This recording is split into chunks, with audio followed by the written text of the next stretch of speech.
जय श्री कृष्ण। राधे राधे। आज हम सुनेंगे भाद्रपद मास के शुक्ल पक्ष की एकादशी परिवर्तिनी एकादशी की व्रत कथा। इसे वामन एकादशी भी कहते हैं। अर्जुन ने कहा, हे भगवान, भादो की शुक्ल पक्ष की एकादशी का क्या नाम है तथा उसके व्रत की विधि क्या है? उस एकादशी के व्रत को करने से कौन सा फल मिलता है? हे मधुसूदन, यह सब समझाकर कहिए।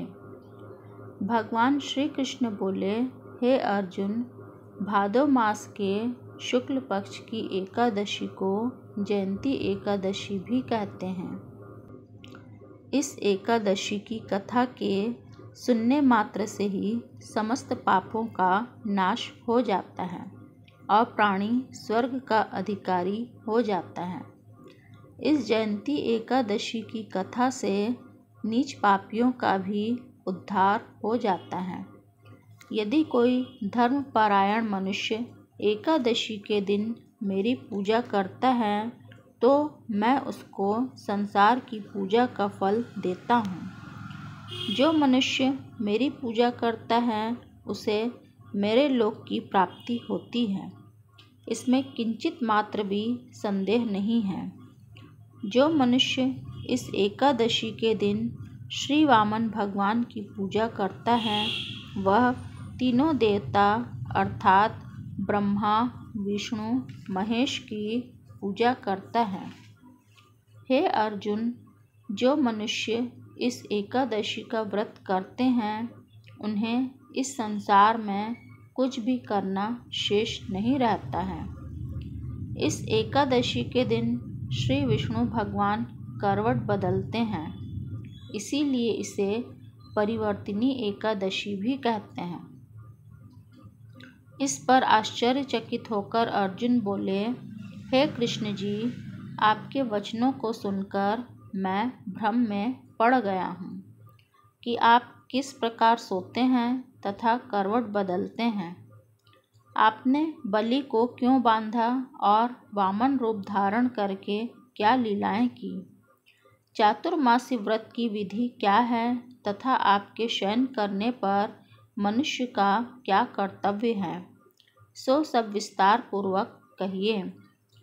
तब श्री कृष्ण भगवान बोले, हे अर्जुन, अब तुम पापों को नष्ट करने वाली इस कथा का श्रवण करो। त्रेता युग में बलि नाम का एक दानव था।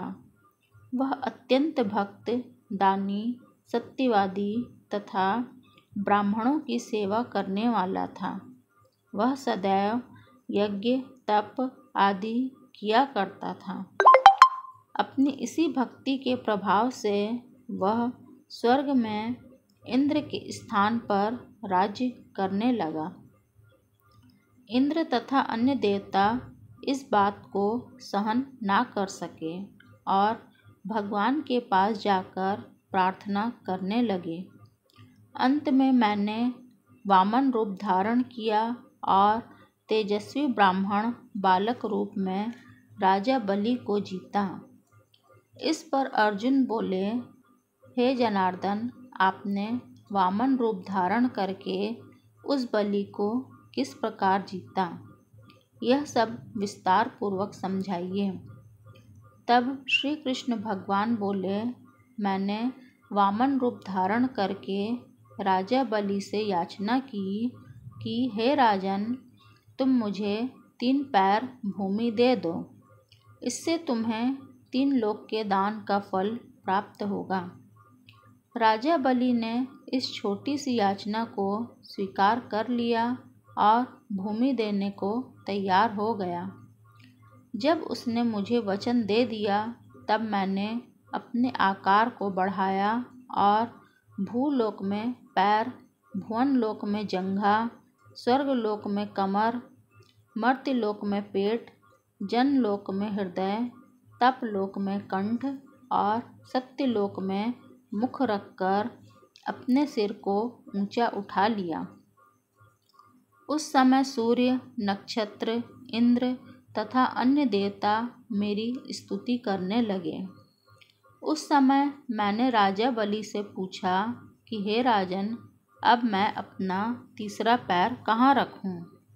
इतना सुनकर राजा बलि ने अपना सिर नीचा कर लिया।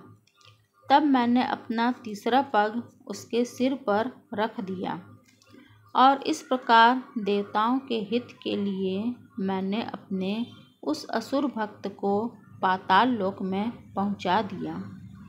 तब वह मुझसे विनती करने लगा। मैंने उससे कहा कि हे बलि, मैं सदैव तुम्हारे पास रहूँगा। भादों के शुक्ल पक्ष की परिवर्तिनी नामक एकादशी के दिन मेरी एक प्रतिमा राजा बलि के पास रहती है और एक क्षीर सागर में शेषनाग पर शयन करती रहती है।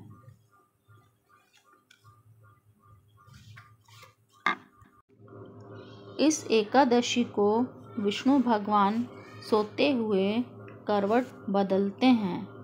इस दिन त्रिलोकी के नाथ श्री विष्णु भगवान की पूजा की जाती है। इसमें चावल और दही सहित चांदी का दान किया जाता है। इस दिन रात्रि को जागरण करना चाहिए। इस प्रकार व्रत करने से मनुष्य समस्त पापों से मुक्त होकर स्वर्गलोक को जाता है। वह स्वर्गलोक में जाकर सदैव चंद्रमा के समान प्रकाशित रहता है। उसको इस लोक तथा परलोक दोनों में यश मिलता है। जो इन पापों को नष्ट करने वाली कथा सुनते हैं उन्हें अश्वमेध यज्ञ का फल मिलता है। इस कथा का कथासार इस प्रकार है। व्यक्ति दान करे किंतु दान करके अभिमान ना करे। अहंकार व्यक्ति को ले डूबता है। राजा बलि ने अभिमान किया और पाताल को चला गया।